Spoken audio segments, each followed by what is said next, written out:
Welcome to Seize the Mains by Raj Malhotra's IS Academy. I'm Surbhi Sardana and this is Season 3 of our Daily Answer Writing Initiative.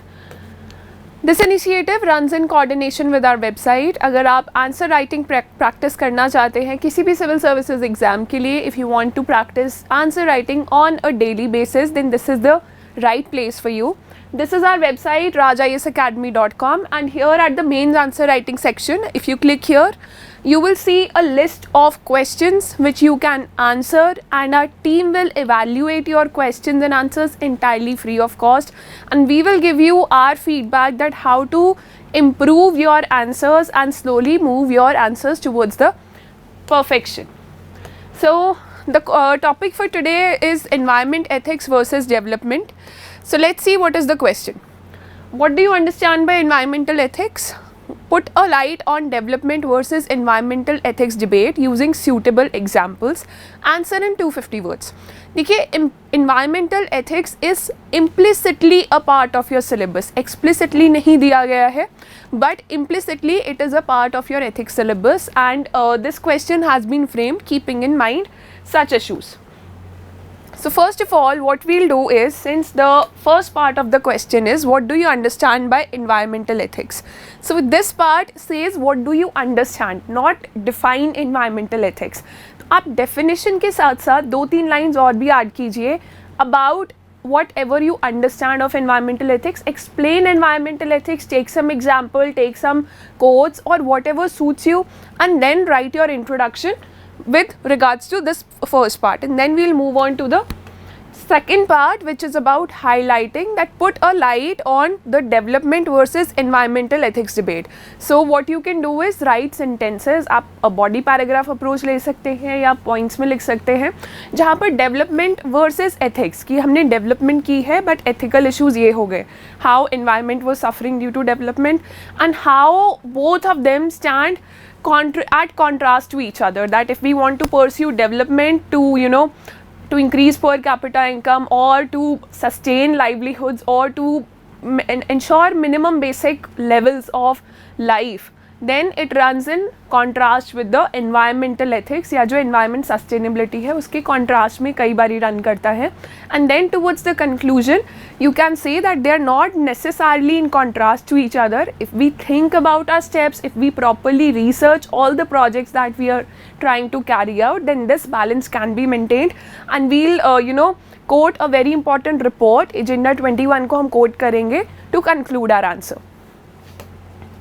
So let's define environmental ethics. This is the basic definition from Google, Wikipedia. You can easily find it, or based on the understanding of this definition, जो आप इस definition से समझते हैं, आप उसके basis पर अपनी definition लिख सकते हैं.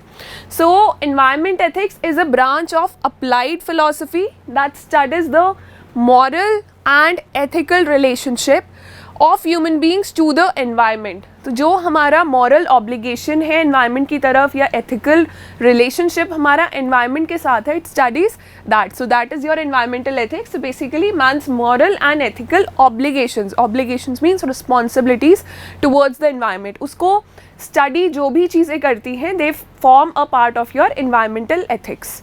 Now you can say one line in your introduction itself कि ये branch इसलिए popular हो गई because whatever development activities that we were carrying out, this branch of ethics emerged due to the effects that technology, industry, economic expansion and population growth, all the good things after industrial revolution, जो भी हमारी so called modern society में जो भी growth हुई है, the growth of technology, the incoming of so many industries, the subsequent industrial revolutions, whatever have happened, because they have led to deterioration of the environment. कई जगह heat waves are at a high, sometimes climate change extremes are there at many places. So because of all this, because of melting of glaciers, cloud bursts, increase in disasters, that's why this branch of philosophy, this branch of ethics has emerged, because our activities of human beings have had a direct impact on environment. So in the next line you can say that growth and development often happens at the cost of environment. Then you can talk about Environment Protection Act of India, जिसमें environmental impact assessment का भी clause है. you can discuss that Indian government has taken such measures, or we also have such legislation. However, making a choice between environment and development, it is always hard. And the debate between environment and development, you know, so many times environmental impact assessment is not carried out for certain projects जो कि government के लिए बहुत critical है, whether it is a nuclear power plant or you know things like that, some observatories which have to be established in an area that is protected, that is environmentally protected, जिसको legislations protect करती हैं कि यहाँ का environment हम नहीं damage कर सकते. But sometimes for the growth of science and technology, for the growth of research, these activities have to be carried out, and always there are debates. On the one hand, environmentalists want that the nature should not be hampered with, उसको tamper नहीं करना है. On the other hand, government says that if we do not push development in the country, and the corporates also say the same thing कि अगर आप development को push नहीं करेंगे तो हमारी population poverty levels में रह जाएगी. Our country will lag behind technology revolutions that are happening over rest of the world, and we will lag behind as a country itself. So to sustain the livelihoods of our population, अपनी population का welfare ensure करने के लिए, we have to sometimes put environment at a back seat. So this is the debate that goes on. It is a very popular debate whenever some project is in news, whether it is a dam that has to be constructed or has to be put into operation. This debate comes to the limelight. तो हम 4-5 points लेंगे. We'll take some 4-5 points and we will put a light. You don't have to take some side, but you can put a light, means you can talk about this environment versus development debate. So the first point is rapid industrialization and urbanization are very important, and desired level of economic development चाहिए. We want increase in per capita income, but what happens is, till here what you've done is you've emphasized the importance of urbanization and industrial development. In the last two lines you can say, however, such activities, they are sure to have some negative impacts on environment, especially when they increase pollution. You can talk about e-waste due to, you know, the rise of middle class and increasing consumerism, or this industries which are being developed. उसकी वजह से hazardous e-waste is being generated, or you know single use plastic waste जो है, we have the issues of microplastics also. Single use plastics have been banned, but plastic waste is a huge problem for our country, for our governments to dispose of. Then secondly, you can talk about environment quality is being compromised for the goals of mass employment generation and poverty reduction. Now how is this happening? They say that for a certain time period, एक time period तक, जब तक आपकी जो population है poverty line से बाहर नहीं आती, until and unless you're moving towards a developed country, just increase the industrial capacity, keep on using the resources or importing the resources as much as you can, provide jobs to as many people as you can, increase the per capita income, and you know increase the income levels. After a certain point, when people have attained a certain kind of way of life, एक standard of living establish किया जा चुका है, उसके बाद आप environment के बारे में सोच सकते हैं. But recently we have understood, recently in the past few decades we have understood that this can not happen. This is not a sustainable model. It was sustainable for some of the developed countries because their population was not high. Also, the climatic factors that they have, they are mostly, you know, in colder regions of the globe. India is a subtropical country. India में से Tropic of Cancer पास होता है, and we have like temperatures which change even by a few degrees Celsius that would create a huge impact on India. So as you can see, the soils which were a home to green revolution at one time, they are turning alkaline. Our fertile areas especially of northern India, they are turning into deserts. Our deserts are spreading. Also, groundwater levels have gone down so badly to, you know, focus on development and standard of living to increase that. Groundwater levels have gone down so badly that cannot be recovered or reset back to normal. So again, this is the second point for your debate. The third point talks about main usage of natural resources beyond a certain point, which leads to natural hazards. As you can see, neglect of environmental principles is a key reason why natural hazards end up causing a significant number of avoidable casualties. Unregulated quarrying, or you know taking out of minerals, unscientific cutting of slopes, especially in hilly areas where there are soft hills. You want to construct a 4-lane or you want to construct a highway there, but you do not take in picture that the mountain that you're trying to cut, the hills that you're trying to cut to construct a road is consisting of soft rocks. So what happens, highway construct ho jata hai, but every year there are so many landslides, so much soil and land, it falls down. There are so many accidents on a daily basis, especially in the monsoon season. So that happens because of the activities which were supposed to be development at first hand, but because environmental ethics were not being kept in mind, that's why they led to this chaos.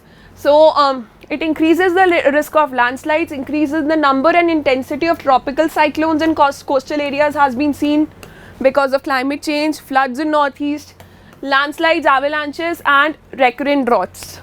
Then the fourth point is that which is very common to India, provision of subsidies. Whenever you provide subsidized electricity, subsidized water to a certain section of society to increase their standard of living, unko basic services provide karne ke liye, many a times it has been seen that such resources get misused and overused by a certain section of society. Sometimes it is not even allocated to a certain people. For example, एक जो service है free water for example, it might be for the poor section of a particular village, but the rich farmers or the rich ones might be using it and misusing it. Our ration shops are the biggest example. Every second day on social media we see that a man comes in a very big car and avails to avail his PDS benefits. अब free ration या जो low cost ration है उसको avail करने के लिए वो आता है. So what is happening? Just on one hand we are providing subsidies so that development can occur, we can bring people out of poverty, but on the other hand subsidies lead to overutilization and misuse of resources. So again, further poverty generates. Poverty is something we have to tackle. We need to increase the amount of development, increase the quality of people, the way they are living their lives. Unko poverty line se bahar lana hai, because poverty and the number of children people have, that is directly proportional. That has been seen through various researches that it is directly proportional, and as long as poverty stays in India, we will grapple with the problem of overpopulation. More overpopulation, on one hand what you have, poverty means lesser development, that will lead to overpopulation. More overpopulation will cause a lot of problems on the resources जो already available हैं उसके ऊपर stress बढ़ेगा. So poverty generates significant incentives to raise large families and stimulate migrations, which makes urban areas environmentally unsustainable. Both outcomes increase pressure on resources and consequently worsen environmental quality, diminish productivity and reinforce poverty.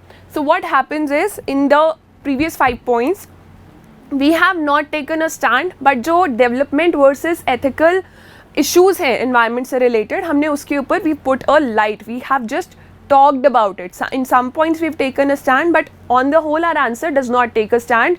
In the conclusion, we will give a neutral perspective that this is a very interesting thing that you can use in your answer, that we are in the midst of 6th era of extinction, and this problem can only be solved by proper guidance, awareness, education, transfer of advanced technology and things like that. Basically you can talk about that we are in the midst of 6th era of extinction. This is very important, a very scientific line, and then you can write subsequent lines to your benefit. जो आपको इनमें से beneficial lines लग रही हैं वो आप 2-3 lines add कर सकते हैं. So only after adopting a proper attitude towards nature and forming a new ethical relationship, which is not based on capitalism or consumerism. Just because somebody else got a new phone, you don't have to buy the latest iPhone or the latest phone just because a relative of yours or a friend of yours got it. You need to question every decision that you take. Does your old phone serve you? ये जो आपका कोई भी previous device है, if it is a car, scooter, anything, is it serving you well? If it is serving you well, then don't increase the amount of e-waste that is generated just because you want to fit in the society. So this is exactly what this line is trying to say, that we need to develop a proper attitude towards nature, because ultimately the nature is our, it is our mother, it is where we have to stay. Nature will sustain us, social obligations will not sustain us. And forming a new ethical relationship between humans and nature, we will be able to automatically love and appreciate nature as well as cope up with the challenges like pollution, ecological imbalances, etc. In the last line, you can talk about Agenda 21. Principle 1 of Agenda 21 highlights this point. It emphasizes this point itself, which we have which we have just talked about. It says that environmental protection is not always an obstacle to development. कि ये जो हम contrary approach लेके चलते हैं कि एक तरफ environmental protection है, दूसरी तरफ development है, and both cannot walk hand in hand. This is entirely wrong. The thing that we have in mind, जो basic principle हम लोग लेके चल रहे हैं, that is wrong, and this attitude has to change. In fact, the principle 1 of Agenda 21 states human beings are at the center of concerns for sustainable development.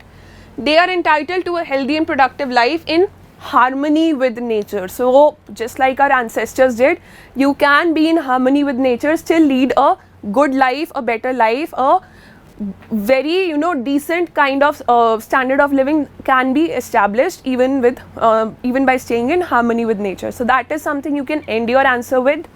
So this whole answer has been uploaded on the website. Read it out twice, thrice, and then frame your own answer and post it on our website rajIASacademy.com. I'll see you on Monday with a discussion on this question, which is briefly discuss the issues of Himalayan dams in climate crisis. Answer in 150 words. This was taken in our weekly current affairs discussion today at 2:30 p.m. by Madhu Reddy sir. You can watch that discussion to answer this question and post it on our website as soon as possible to get this answer evaluated. I'll see you on Monday. Take care and all the best.